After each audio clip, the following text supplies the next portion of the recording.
calves and feet are supported on a chair, box, or something similar. The hips and knees are flexed to a little more than 90 degrees. Knees should be slightly wider than hip width apart. There should be about 6 inches between the soles of the feet. This places the hips in a slight external rotation position. It is crucial to maintain this externally rotated hip position throughout all the different movements in the supine 3-month position. The spine should be straight without any side bending or exaggerated curvatures. The neck is maintained in line with the spine. Most people will probably need to rest their head on a folded towel or thin pillow to help maintain a neutral neck position. The ribcage must be moved downward into its expiratory position. Breathe in correctly for 5 seconds, then hold for 2 seconds. Exhale forcefully for 10 seconds. Your abdominals should become fully activated to expel all the remaining oxygen from your lungs. The oblique abdominals will pull your rib cage down toward the pelvis. Any rib cage flare should disappear. Keeping the rib cage in the expiratory position, resume correct breathing. Do not allow the rib cage to lift towards your head during inspiration.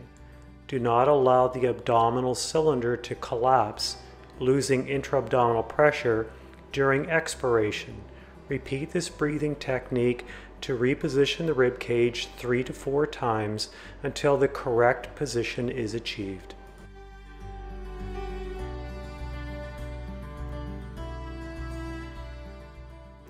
Here are a few points to focus on during the active exercises. Never hold your breath. Be sure to breathe correctly and maintain intra-abdominal pressure throughout the entire exercise. Neutral posture. Do not allow the spine to flex, extend, or side bend. All movements are meant to be slow and controlled. Take your time to perform the movements with good form.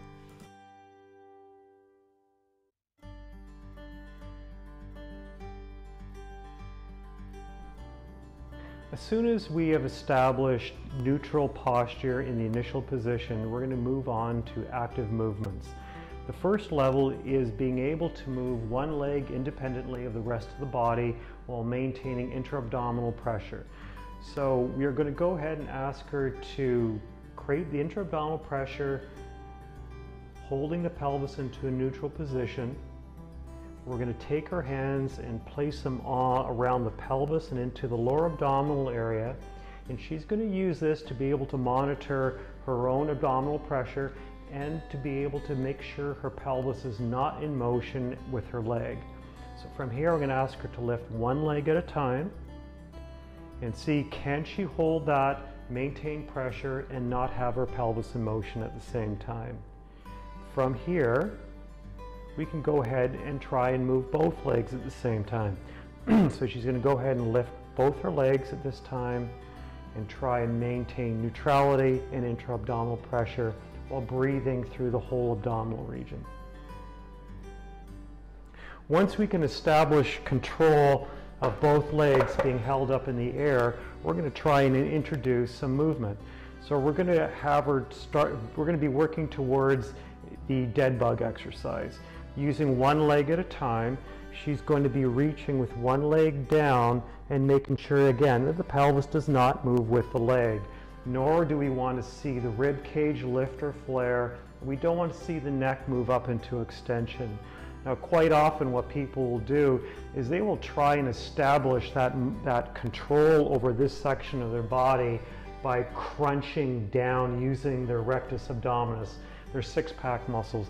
That's not a pattern that we want. That's something we're trying to get away from. So the control is coming exclusively from the oblique abdominals. She's going to hold this position for a certain number of breaths, breathing deep and down into the lower abdominal area in that correct circumferential breathing pattern. Bring the leg back. We're going to try the other one. Quite often people will struggle moving one leg, as opposed to the other one, and that's quite normal because most people do have a side of weakness compared to the other one.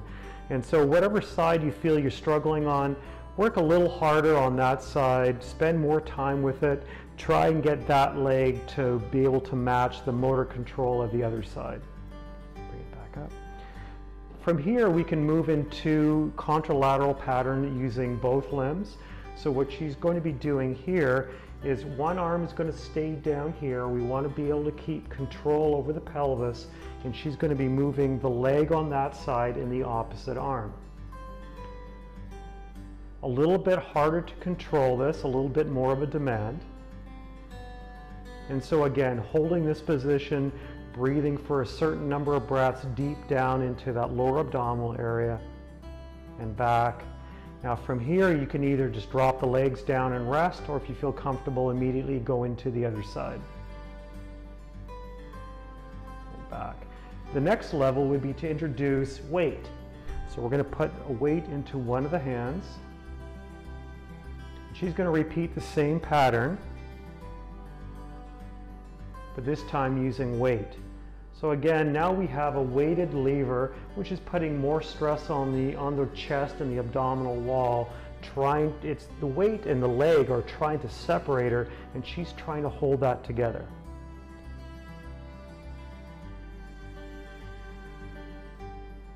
Now ideally the weight is going to be held loosely in the hand. We don't want to grip.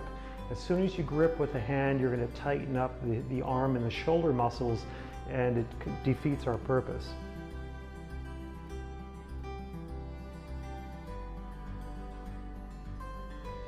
Perfect. Great control. Monitoring with the hand, keeping ribs down, breathing through the whole time. Never want to do breath holding.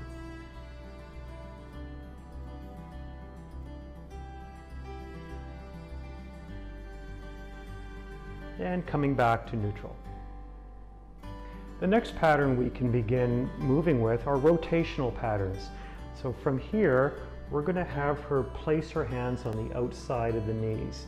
This is going to help her connect the upper body to the lower body. So she's going to press in with her hands and with equal force pressing outwards with the legs. From there, when I ask her to, she's going to try and rotate, but we want to make sure that the plane of the pelvis stays parallel to the plane of the upper body. Quite often what we see people will do is as they're rotating, one will rotate before the other one will.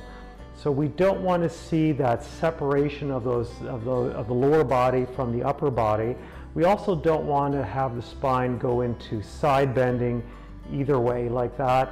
At the same time, we also don't, again, want to make sure people aren't crunching down to try and cheat and get stability artificially. So she's going to be pressing in with the hands, pressing out with the knees, tucking her chin down.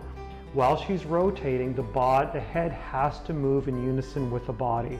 We also want to make sure that when she's rotating, that she's not initiating the rotation by moving the leg across.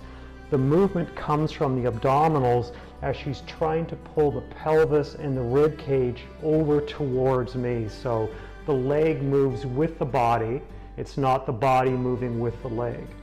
So go ahead and rotate, and she's pulling her way through.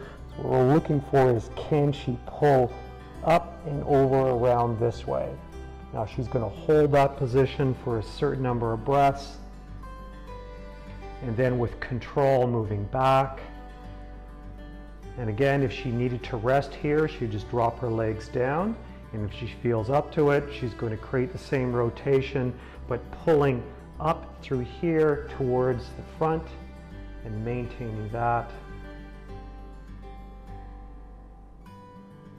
Perfect. Another way to do this would be to use a stability ball. So we're going to place the ball in here on her chest with the hands on the ball. She's going to be pressing into the ball diagonally. So the right hand will press into the ball towards the left knee. The left hand presses into the ball towards the right knee. She's holding the ball with all four extremities. And once again, she's going to create the rotational pattern.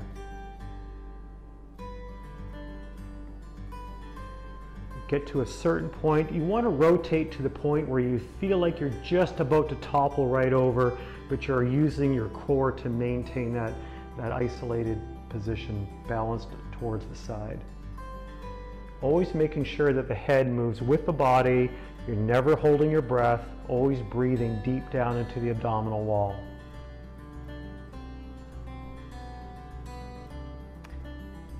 And back to neutral.